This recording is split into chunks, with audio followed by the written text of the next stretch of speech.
Alright guys, let's get right into it. So I've been shooting with Sony for the last couple years now. It's from the Sony a7 IV to the Sony FX30 to the Sony FX6. And although I'm kind of embedded into Sony's ecosystem right now, I will never hesitate to look at what other camera brands are doing around me, just because if something is compelling enough, trust me, I will switch. And with that being said, that leads me into today's topic. So I'm going to be talking about the Panasonic Lumix S1II. All you guys have been talking about it in the comment section, so it's been literally impossible to ignore. And because of that, I've been jumping down the rabbit hole, just watching every review out there, reading all of the forums, and reading through all of the specs and really figuring out where this camera sits in the market today, who I feel like is best suited for, and ultimately if this is the camera that's going to get me to switch from Sony and leave Sony, because again, this camera is very, very compelling. So with that being said, let's hop right into the video.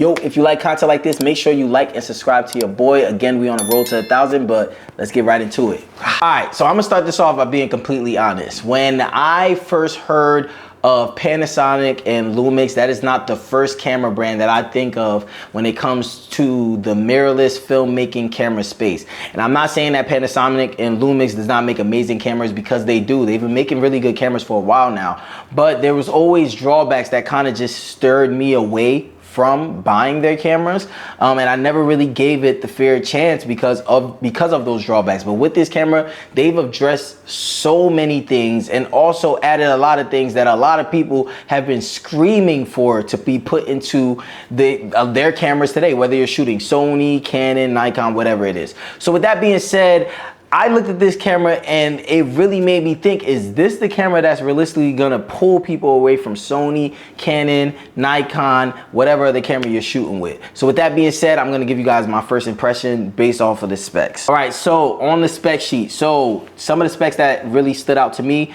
they have a 24 megapixel full frame BSI sensor with improved dynamic range. So they're claiming the dynamic range in this camera is 14 plus stops of vlog. That's their flat picture profile. Also, you have internal recording up to 6K, and then you can shoot 5.6K ProRes raw recording within this mirrorless camera. And then also it has face detection autofocus finally. So this is something that kind of drew me back in the beginning of my filmmaking journey, just Panasonic's autofocus and some of the problems and caveats that they were having, but they made massive improvements, and we'll talk about it more later. They also have added a dual native ISO. So there was a video actually done comparing the Sony FX3 to this camera, and the dual native ISO is actually very, very amazing. It's crazy how far we've come with technology. I didn't think that there would be another camera to touch the FX6 and the FX3 when it came to their low light performance, but Panasonic is hitting it out of the park. So A+ for you, Panasonic.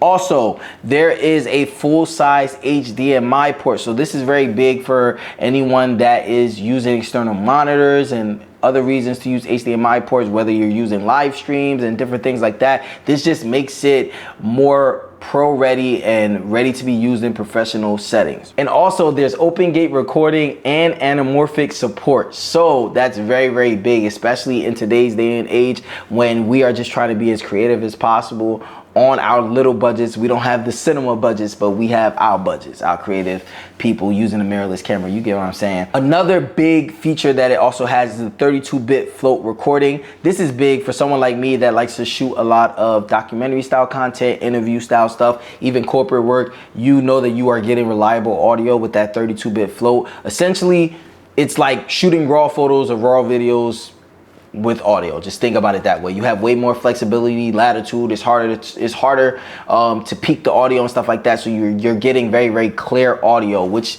really makes this a hybrid beast. This is a beast of a camera as far as the spec sheet. I ain't even gonna lie about that. So of course I haven't been able to get my hands on this camera yet because I'm not cool enough. You know what I'm saying? They're not gonna send a camera to my door yet. But from everything that I've seen, the autofocus is drastically improved. So everyone that's out there that uses autofocus a lot, you can rely on the autofocus that's on this camera based off of all the videos that I've seen. And trust me when I say I watched a lot. The autofocus performed very, very good. And for someone like me, if I'm being completely honest, I don't rely on autofocus that much. Most of the times when I'm shooting for paid projects, whether I'm shooting a wedding, an event, a documentary, commercial style video, For the documentaries, the commercial style stuff, and even sometimes the weddings and stuff, I'm using cinema glass, so I'm pulling focus myself. And then also when I'm shooting in a corporate setting or I'm in a situation where I am using autofocus, I'm always manning the camera just to make sure everything is in focus, and I have no problem racking focus myself. So that has never really been a big deal breaker for me. But I remember in the beginning of my journey, when I was first getting into filmmaking, there's so many things that you have to learn, and just having to remember to pull focus correct and all that, especially with these photocentric lenses, is very, very hard and uncomfortable. So I understand a lot of people that rely heavily on autofocus because, for example, I'm filming myself right now and I'm using the autofocus that's in the Sony cameras. I have no choice. You get what I'm saying? And then when it comes to color science, now this is me just being 100% unbiased, right? On this channel, I like to be as real as possible, and I'm going to be honest. I've always loved Panasonic's color science. I feel like it's very neutral, it's very clean, and it's not too contrasty or punchy. It just gives you a very good base ground to start with, and then you can then color grade and correct. I haven't owned any Panasonic cameras, but I had a friend that had a Panasonic camera, and I remember color grading some of his footage, and I was just like, wow, this is night and day. With some of my Sony cameras, I love Sony, and I love the kind of content that I'm able to get, and I've been shooting with Sony so long that I know how to work with their color science. But I'm not gonna sit here and say that Sony's color science is the best on the planet. I'm not 1000% in love with the color science of Sony, but I've been able to make it work. And you know, Sony does give you some really, really good color science. I feel like it just takes more work and you understanding your camera better in order for you to get the colors that you're probably looking for. But if you're more of a novice when it comes to color grading, and I'm not a color grading expert at all, but if you're newer to it, I feel like using a Panasonic camera, a Lumix camera, will be easier for you when it comes to color grading, color correcting, and just maybe slapping a Rec 709 LUT on there. It'll give you more because it's just so easy and natural, very, very neutral. All right, so quick comparison just to compare it to Sony, and I'm going to compare it to the camera that I feel like is the best Sony camera that I've ever used. I own a Sony FX6 or Sony FX30, but the best Sony camera I've ever used is Sony a7 IV. I will not blink twice. I'll say it over and over again. The flexibility that I was able to get, that is a true hybrid camera, but it has its shortcomings, which is why I don't currently own it. The overheating. But outside of that, the Sony a7 IV is an amazing camera. And I feel like this camera is a direct step up to the Sony a7 IV. So just comparing it to the Sony a7 IV, so the Panasonic Lumix, it can shoot internal ProRes RAW. The Sony a7 IV cannot do that. In fact, the Sony in fact, the Sony FX6 can't shoot internal RAW. Well, not real internal RAW. So it also has open gate recording, which, to be honest, I've never used open gate recording, but the more that I've started to learn about open gate, the more useful I feel like that will be for someone like me.